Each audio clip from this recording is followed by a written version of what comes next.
അതായത് ഈ വിഷയത്തിൽ 2023 കണ്ടു പരിചയം എന്നൊക്കെ പ്രതി ഹുസൈനെക്കുറിച്ചും സലാമിനെക്കുറിച്ചും ഒക്കെ മുഖ്യമന്ത്രി പറഞ്ഞത്. പക്ഷേ ഇന്ന് വീണ്ടും ചോദിച്ചപ്പോൾ, അത് കഴിഞ്ഞ വാർത്താ സമ്മേളനം, ഇന്നത്തെ വാർത്താ സമ്മേളനത്തിൽ ചോദിച്ചപ്പോൾ അതിനു മുൻപും കണ്ടിട്ടുണ്ട് എന്ന് സമ്മതിക്കേണ്ടി വന്നു. അതിനാധാരമായത് ആ 21 ചിത്രം പുറത്തു വന്നതുകൊണ്ടാണ്. അപ്പോൾ പക്ഷേ അത് മാത്രമല്ല, ആ കാലയളവ് മുതൽ ഇങ്ങോട്ട് ഈ പ്രതികൾ എഴുതിയ പോസ്റ്റുണ്ട്, അതുമായി ബന്ധപ്പെട്ട കാര്യങ്ങളുണ്ട്. പക്ഷേ ഇതേക്കുറിച്ചൊക്കെ ചോദിക്കാൻ തുടങ്ങിയാൽ അദ്ദേഹം ഇതൊക്കെ പ്രസംഗമാണ് എന്ന് പറഞ്ഞുകൊണ്ട് ചോദ്യത്തെ തടസ്സപ്പെടുത്തും. പിന്നീട് രണ്ടാമത്, ഇതൊക്കെ ഞാൻ നേരത്തെ പറഞ്ഞതാണ് എന്ന് രതീഷ് ചക്രവാണി ഇന്നും അദ്ദേഹം പറയുന്നത് കേട്ടു. നേരത്തെ പറഞ്ഞത് തന്നെയാണോ ഇന്നും പറഞ്ഞത്? നേരത്തെ പറഞ്ഞതിൽ എല്ലാം ഉണ്ടായിരുന്നോ? ഇന്നത്തെ വെർഷൻ, മുഖ്യമന്ത്രിയുടെ ഇന്നത്തെ വെർഷൻ ഇതുമായി ബന്ധപ്പെട്ട് കേട്ടിട്ട് എന്താണ് തോന്നിയത് രതീഷ് ചക്രവാണിക്ക്?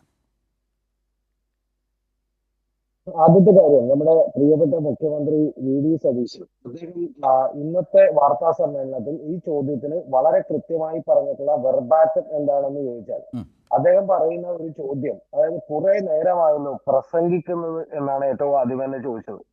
അതായത് മുഹമ്മദ് ഹുസൈൻ എന്ന് പറയുന്ന പേര് കേട്ടപ്പോൾ തന്നെ അദ്ദേഹം വളരെ ക്ഷുഭിതനാവുകയും ഇത് കുറെ നേരമായല്ലോ പ്രസംഗിക്കുന്നത് എന്നുള്ളതാണ് ചോദിക്കുന്നത്. രണ്ടാമത്തത്, അതൊക്കെ നേരത്തെ വന്ന് കണ്ടിട്ടുണ്ടാവും, അദ്ദേഹം വന്ന് ഇങ്ങോട്ട് കണ്ടിട്ടുണ്ടാവും, പക്ഷെ എനിക്ക് പരിചയമുള്ളത് 2023 മുതലാണ് എന്നുള്ളതാണ് പറയുന്നത്. യഥാർത്ഥത്തിൽ ഈ കേസിന്റെ ഒരു ഗ്രാവിറ്റി ഒന്ന് നമ്മൾ പരിശോധിക്കണമല്ലോ. മുഖ്യമന്ത്രി ഇത്ര എളുപ്പത്തിൽ വളരെ തള്ളിക്കളയാവുന്ന ഒരു കേസാണ് ഇത് അല്ല. സൈനുൽ ആബിദ് എന്ന് പറയുന്ന വിദേശത്ത് ജോലി ഉണ്ടായിരുന്ന ഒരു മലയാളി അടക്കം നാലാമതായി ഈ കേസിൽ പിടിയിലാകുന്നു. ആ നാലാമതായി ശരിക്കും പറഞ്ഞ 3 പേര് സ്പോട്ടിൽ വെച്ച് പിടിയിലാകുന്നു. നാലാമതായിട്ട് സൈനുൽ ആബിദ് കൂടി പിടിയിലാവുന്നു. ആ സൈനുൽ ആബിദ് പിടിയിലാവുമ്പോൾ അദ്ദേഹം ഏതാണ്ട് മുഖ്യമന്ത്രി വി സതീശനൊക്കെ തന്നെ UDF ഗവൺമെന്റ് അധികാരം ഏറ്റെടുക്കുമെന്ന് മനസ്സിലായതിനു ശേഷം മാത്രം യഥാർത്ഥത്തിൽ കേരളത്തിലേക്ക് വന്ന ഒരാളാണ്. ആ കേരളത്തിലേക്ക് വന്നാൽ പിടിയിലായതിനു ശേഷം നമുക്കറിയാം യഥാർത്ഥത്തിൽ എന്താണ് അവിടെ സംഭവിച്ചുകൊണ്ടിരിക്കുന്നത് എന്ന് ചോദിച്ചിട്ടുണ്ടെങ്കിൽ 7 ജില്ലകളുടെ വിതരണാവകാശം എടുത്തിരിക്കുന്നു എന്ന് മാത്രമല്ല, നൈജീരിയയിൽ, അതായത് ഒരു വിദേശത്തുള്ള ഈ പറയുന്ന ഇത് ഏതാണ്ട് ഓൾ ഇന്ത്യ ലെവലിൽ ഇന്റർനാഷണൽ ലെവലിൽ ഹോൾസെയിലായി നടത്തുന്ന ആളുകളുമായി നേരിട്ട് റിയ എന്ന് പറയുന്ന ഒരു പെൺകുട്ടിയുമായി ബന്ധം സ്ഥാപിച്ചുകൊണ്ട് അവരെ നേരിട്ട് കാണാൻ കെൽപ്പുള്ള ആളുകളാണെന്നാണ്.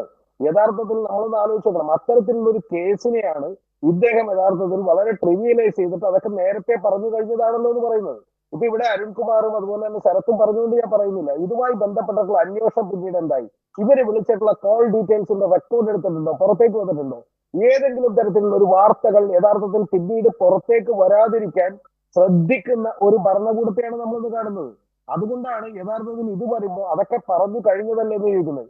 പിന്നെ ഇവിടെ ഏറ്റവും ആദ്യം തന്നെ റെജിന സുന്നിത്താൻ പറഞ്ഞു നമ്മുടെ DUFIക്കാരനെ പിടിച്ചു, ബാക്കിയുള്ള ആളുകളെ പിടിച്ചു.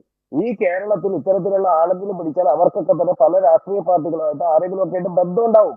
പക്ഷെ ഇവിടുത്തെ ചോദ്യം റെജിന സുന്നിത്താനെ, അങ്ങനെ ഒരു രാഷ്ട്രീയ പാർട്ടിയുമായിട്ട് നിങ്ങൾക്ക് ബന്ധമുണ്ടോ, അല്ലെങ്കിൽ അവരെ ഏതെങ്കിലും ബൂത്തിലെ പറഞ്ഞ പ്രവർത്തകരാണോ എന്നുള്ളതല്ല. യഥാർത്ഥത്തിൽ ഇതുമായി ബന്ധപ്പെട്ട കാര്യം കേരളത്തിന്റെ മുഖ്യമന്ത്രിയുമായിട്ട് അവർക്ക് ബന്ധമുണ്ട് എന്നുള്ളതാണ്. ആ മുഖ്യമന്ത്രിയുടെ സോഷ്യൽ മീഡിയ മാനേജറായി 5 കൊല്ലമായി ഞങ്ങൾ വർക്ക് ചെയ്തിരുന്നുവെന്നും യഥാർത്ഥത്തിൽ ഏറ്റവും പ്രിയപ്പെട്ട നേതാവ്, എന്റെ ആഗ്രഹങ്ങൾ നടത്തി തന്ന നേതാവ്, അത്തരത്തിലുള്ള ഒരു നേതാവിനെ ഈ പറഞ്ഞ ജയിക്കണം എന്ന് ആഗ്രഹിക്കുകയും 5 കൊല്ലമായി സോഷ്യൽ മീഡിയയിൽ എന്ത് ചെയ്യും ഞങ്ങൾ വർക്ക് ചെയ്തുകൊണ്ടിരിക്കുകയും ചെയ്യുന്നു എന്ന് പറയുന്നതാണ്. ഇനി അടുത്തൊരു കാര്യം, യഥാർത്ഥത്തിൽ ഈ കേരളത്തിൽ ഏതെങ്കിലും ഒരു മാധ്യമ പ്രവർത്തകർ കേട്ടിട്ട് വിശ്വസിക്കോ? അതായത് പ്രതിപക്ഷ നേതാവായിരിക്കുമ്പോൾ ഒരു സോഷ്യൽ മീഡിയ ടീമില്ലായിരുന്നു അത്ര. എത്ര അത്ഭുതകരമായ കാര്യമാണ്. നിങ്ങളത് ആലോചിച്ച് നോക്കൂ.